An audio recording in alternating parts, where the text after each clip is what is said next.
Missile man. अखबारों में अग्नि मिसाइल की बार बार असफलता और उसके परीक्षण में हो रही देरी की काफी चर्चा थी। अंतरिक्ष विज्ञान के क्षेत्र में ऐसी देरियां होती ही रहती हैं, लेकिन देश ये बात समझने को तैयार नहीं था। अपनी समस्याएं हमें खुद ही सुलझानी थी।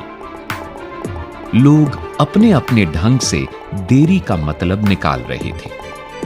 अमूल के एक विज्ञापन में तो हंसी हंसी में यहां तक सुझाव दे डाला गया कि अग्नि को चलाने के लिए उन्हें अमूल मक्खन का इस्तेमाल ईंधन के तौर पर करना चाहिए।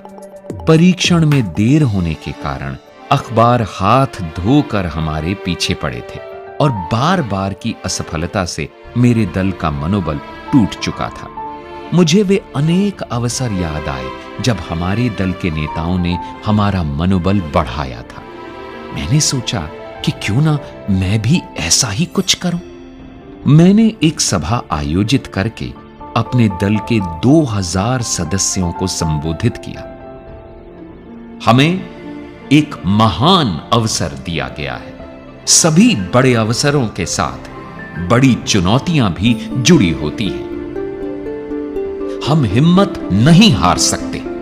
हमारे देश को हमसे कम से कम इतना तो मिलना ही चाहिए। मैं बात खत्म कर ही रहा था कि अनायास मेरे मुंह से निकला, मैं वादा करता हूं कि अगले परीक्षण में अग्नि का प्रक्षेपण सफल रहेगा।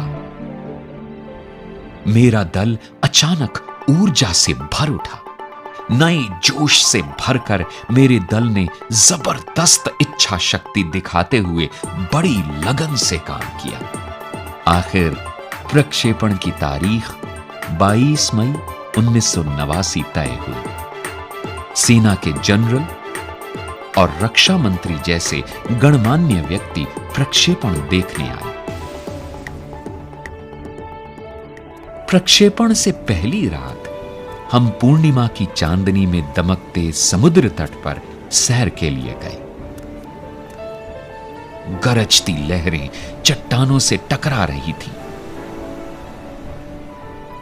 हम सभी के मन में यह प्रश्न घुमड़ रहा था कि क्या कल अग्नि का प्रक्षेपण सफल रहेगा, लेकिन इस बारे में कोई भी कुछ बोलना नहीं चाहता था।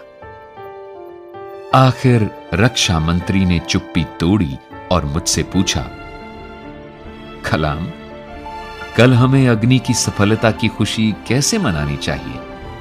तुम्हारी क्या इच्छा है? प्रश्न सरल था, लेकिन मैं तुरंत उसका उत्तर नहीं दे पाया। सोचने लगा कि मुझे क्या चाहिए। मेरे पास क्या नहीं था। और तभी मुझे एक ख्याल आया। मैंने कहा, हमें अपने शोध केंद्र में 1 लाख पौधे रोपने हैं। रक्षा मंत्री का चेहरा चमक उठा।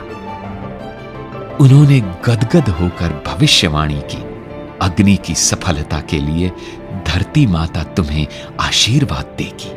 कल हमें सफलता जरूर मिलेगी। अगले दिन सुबह 7:10 पर अग्नि का प्रक्षेपण हुआ, एकदम बाधा रहित और त्रुटिहीन। यह बिल्कुल ऐसा ही था जैसे कोई बुरे सपने के बाद जागे और पाए कि उज्जवल सवेरा उसका स्वागत कर रहा है।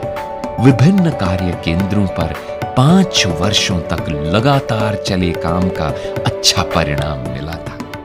कुल 600 सेकंड की सुंदर उड़ान ने हमारी सारी थकान को पोंछ डाला। बरसों की मेहनत की ये अद्भुत परिणति सामने आई थी। ये मेरे जीवन के महानतम क्षणों में से एक था और हमेशा रहेगा।